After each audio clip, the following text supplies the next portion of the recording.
My ducks, welcome back to the Hermit's Cave. I hope we're all doing okay and are enjoying the weekend, whichever part of the weekend it is that you're watching this. I'm having a nice relaxed morning. I've done a little bit of shopping, done some cleaning up. That doesn't sound very relaxing, does it? Shopping and cleaning up.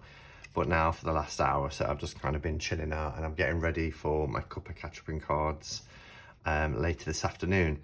But as promised, when I did my live quarantine stream on Thursday, where I showed some decks that had arrived, this was one of them, which is HeroRise, and it's a masculine archetype deck. And Isaac, the creator, emailed me just before Christmas, probably about the 22nd of December, something like that, and asked if I would be interested in receiving a copy of his new deck. He said he enjoyed my channel and the content and thought that I would enjoy this oracle. And I went back to him and said I would absolutely love to, because I was awaiting the delivery of the Divine Masculine. So this is the Tarot of the Divine Masculine, which I've just done a walkthrough of, and it's up on my channel. Beautiful deck. So I thought it would pair really nicely, having an oracle deck that I could pull as perhaps a clarifier card or just use in conjunction with the Divine Masculine. So it comes with this book. Looks like it's a self-made book. Unlock the depth of the masculine psyche. It is really nice. Artwork and writing by Isaac Kotek. And then we have the contents here, which, wow, there's quite a lot in here. So it looks like the cards, let's see how this is done. Yeah, I'm wondering if it looks like they come under categories.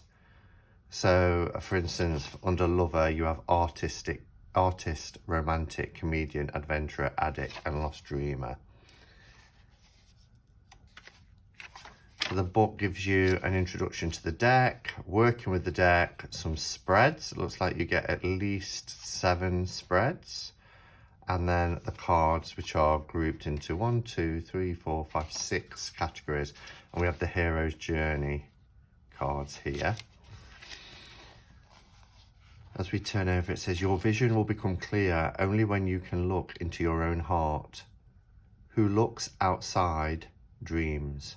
Who looks inside awakes. Carl Jung. I really like that. That's going to go in my quote section of my journal. I really like that. He who looks outside dreams. He who looks inside. I'm saying he. Why am I adding he? Because I'm putting it personally on me, aren't I? Awakes. So I'll just read a little bit of this just to give you kind of the concept that Isaac was wanting to create. So as a teenager, I was full of angst and confusion around being a man. I wanted to know how to transition from boyhood into more mature masculinity, but lacked guidance. I felt disorientated by my sexuality, unsure of a worthy career path, and uncertain of what characteristics would make an upstanding person. And what I am going to say is, you know, I know there'll be people watching this saying, well, why a masculine deck? And as I said when I opened the Tarot of the Divine Masculine, yeah, I've got a lot of female-centric decks, and they're wonderful, and they aid me and help me. And, you know, I'm in touch with my femininity, the divine feminine in me, as well as the divine masculine in me. But there hasn't been a lot of masculine centric kind of decks, really.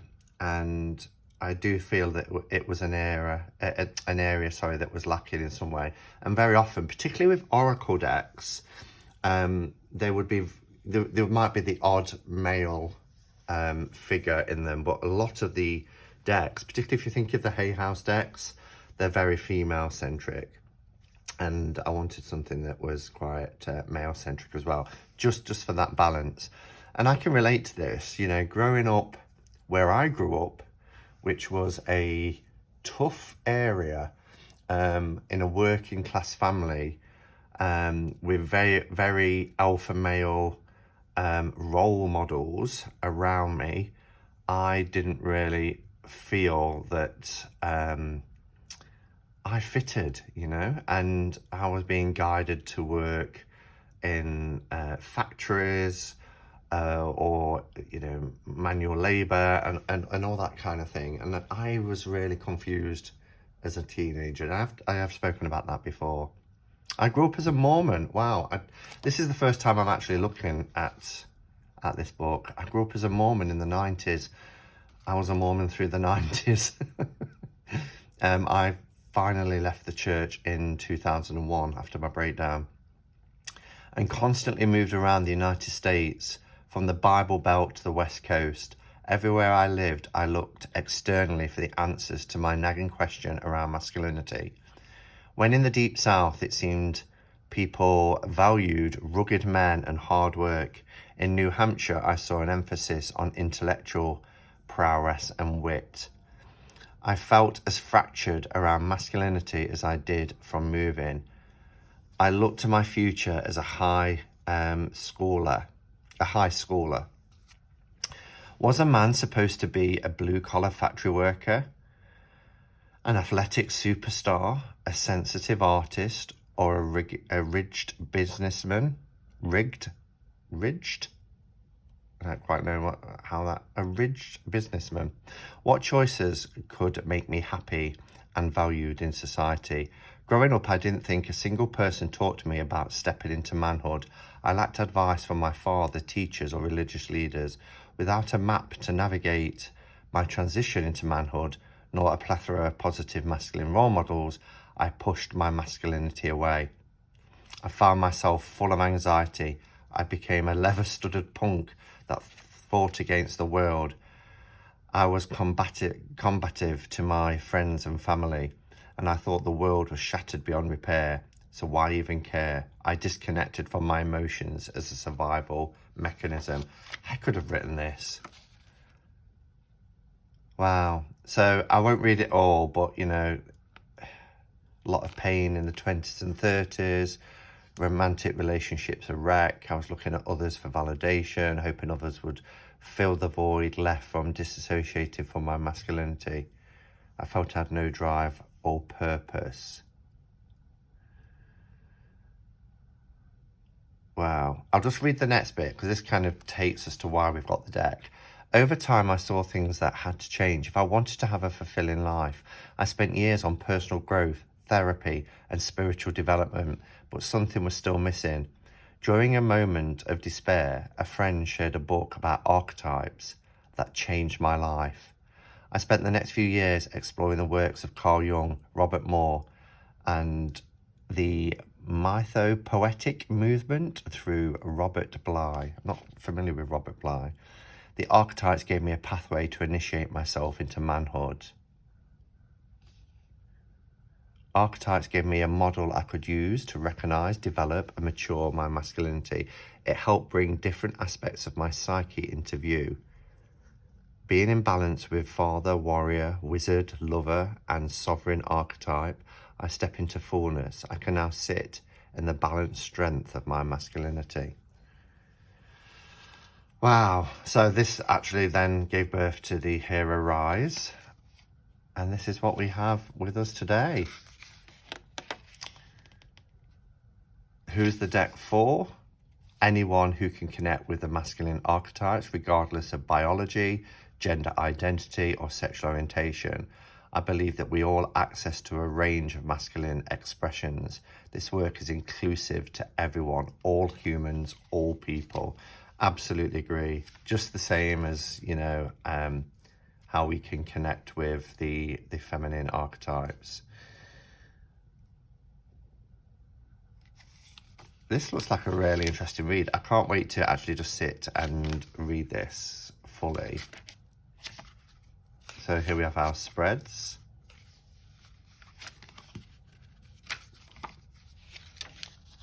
So a section on spreads.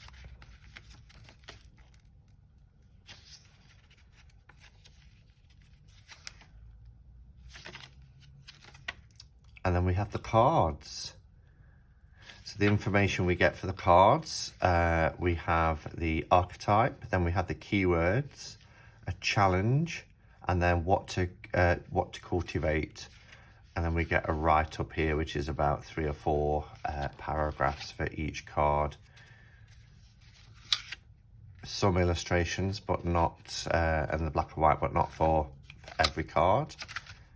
Mentor, provider, caregiver. This looks really interesting, really interesting. Wow.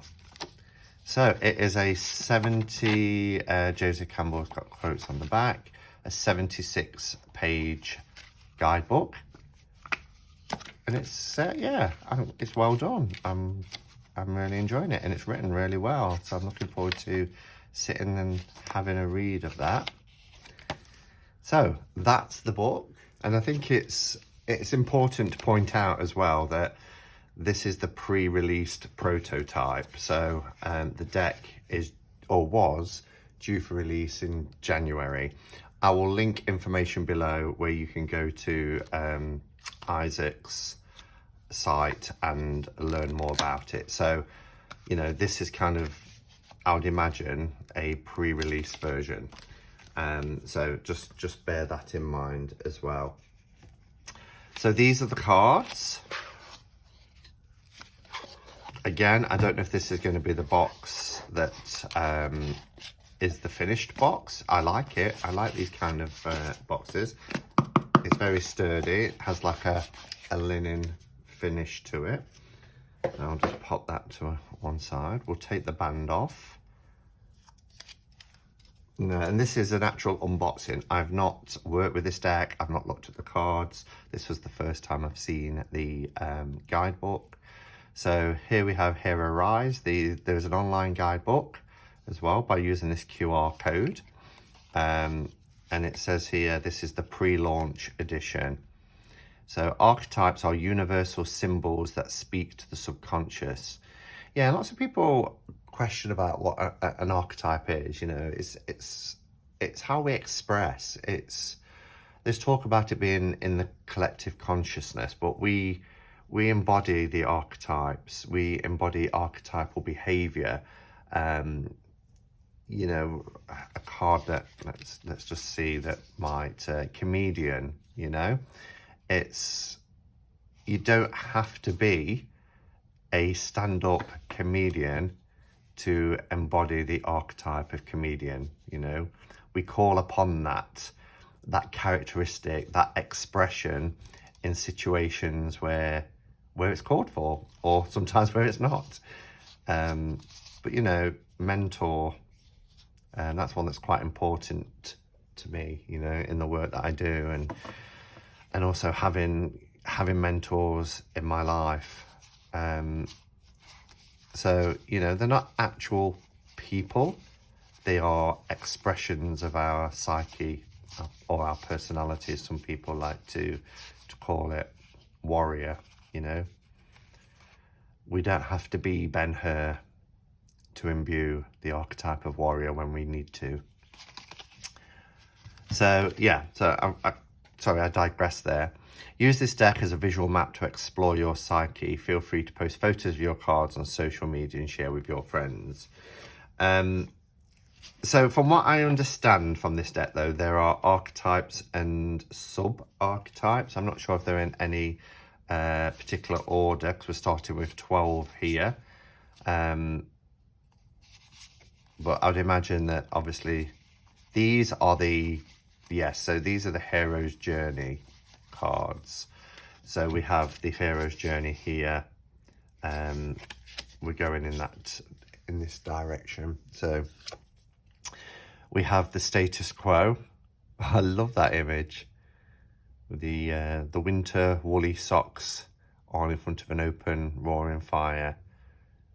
And we've got that peace, that calm, that happiness. There's a steaming mug there. And all is good. It's the status quo. Call to change. And this kind of reminds me of, you know,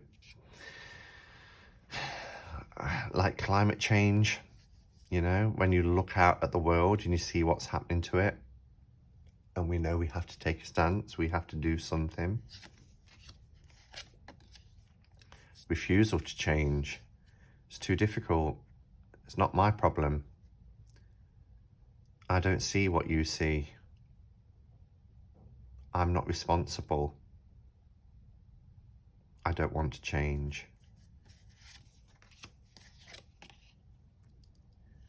Gathering aid. We all need that support, that helping hand. Whether that's financial, whether that's resources, or whether that's people being by your side and supporting you. Crossing the threshold. Wow, what a powerful image. You know, taking that step, going out of your comfort zone, out of your inner circle, into something more unfamiliar. Tests and trials. Yeah. We can't escape them, but they make us and shape us. Final approach. This is beautiful. Sometimes it gets the toughest right before you reach your summit, your destination point. It always reminds me of when we climbed the Tor at Glastonbury. Those last 20, 30 steps. But wow, when you get to the top, it's made the journey worthwhile. Supreme ordeal. Look at that. Fighting your demons. All these kind of what's in the shadow. The dragons you have to slay. The reward.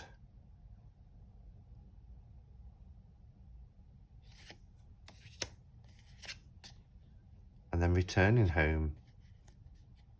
It's cyclical. We go back. We've achieved what we set out to achieve. Resurrection. And then integration.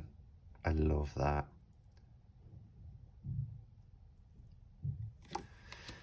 So I'm assuming they're the hero's journey cards. I'm not quite sure if the book breaks down into subcategories here.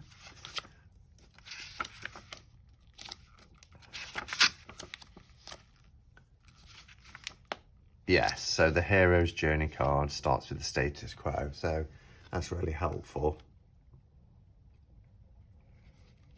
So the hero's journey is the classic story of treasure, love, reward, honor, freedom, and survival. At its essence, the hero's journey is about the process of transformation, maturity, and spiritual awakening. Whenever you choose growth over comfort, you take the first steps on the hero's journey. This could look like breaking free of a destructive relationship, changing career paths, or making amends with someone. This quest will ask you to fight your internal demons and gain a greater understanding of yourself. At the end of each journey, you'll find yourself changed. Wow. So that's the hero's journey cards. And then we have the archetypes. And I'm assuming then we have the sub archetypes. I'm not quite sure how. Anyway, they seem to be color coded, so let's lay them out as they look to be.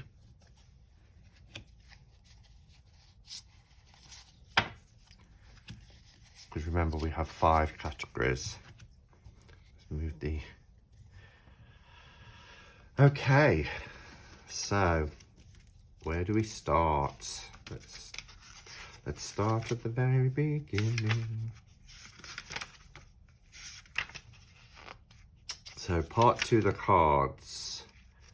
We have Warrior first. So which one has the warrior? This one. So yeah, they're all, I'm going to do this because otherwise I'm just going from the back all the time. So the archetype here is the warrior, and then underneath the warrior, this is how I'm understanding it, is the sub-archetype, which are aspects and elements and expressions of the warrior. And we'll just check that with the book.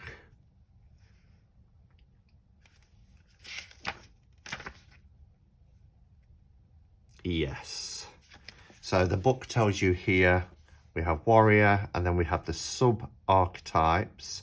Oh, and we also have the shadow aspect. So the sub-archetypes is activist, athlete, hunter, and soldier, as we see here.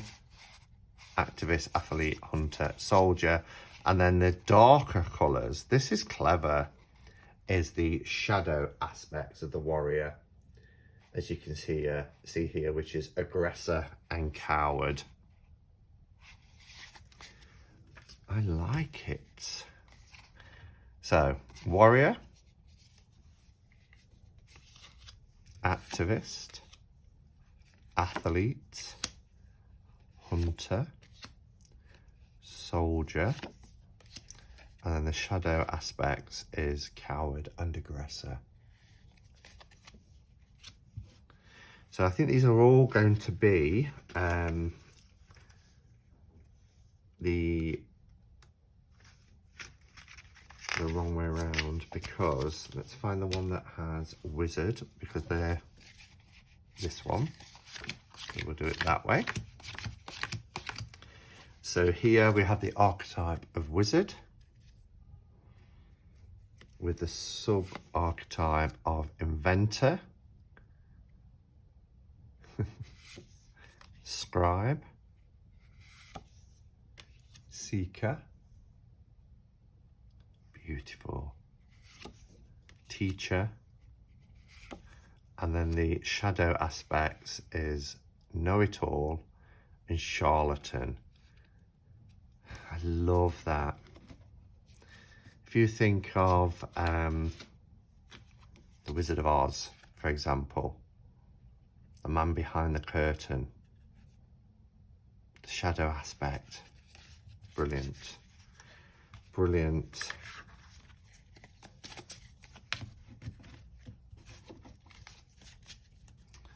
Okay, so this one is father, the archetype of father, which is beautiful, beautiful illustration. The father is a caregiver. I love this. You know, the father is a caregiver, but there will be times when you'll be caregiver to your parent. Land steward.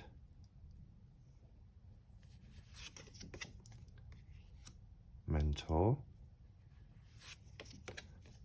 And the provider. The shadow aspects are constant rescuer and deadbeat.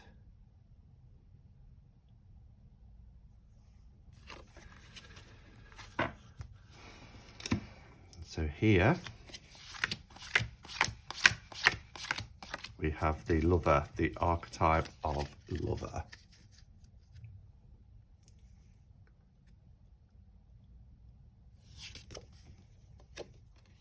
The adventurer, the artist,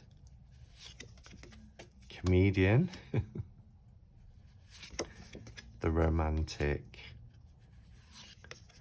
and the shadow aspects is addict, trying to fill that hole, and lost dreamer.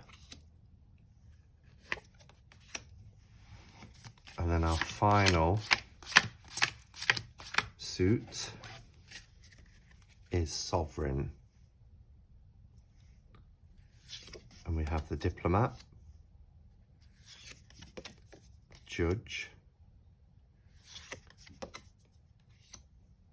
speaker, the Strategist. And then the Shadow aspect, we have the Entitled Prince and the Oppressor. Wow. Yeah. I mean, this is a really powerful deck. But, you know, it is so easy to go from Sovereign to Oppressor. Once you misuse your power, and it becomes about yourself rather than those that you lead, that you reign over. Wow. So there are multiple ways that you can use this deck. As Isaac says, you can use it as an oracle. You can use it to go deeper. I mean, if you wanted to, you know, work on your warrior aspect, you could then, you know, shuffle the cards and, you know, see what aspects to focus on, and then combine them with the hero's journey.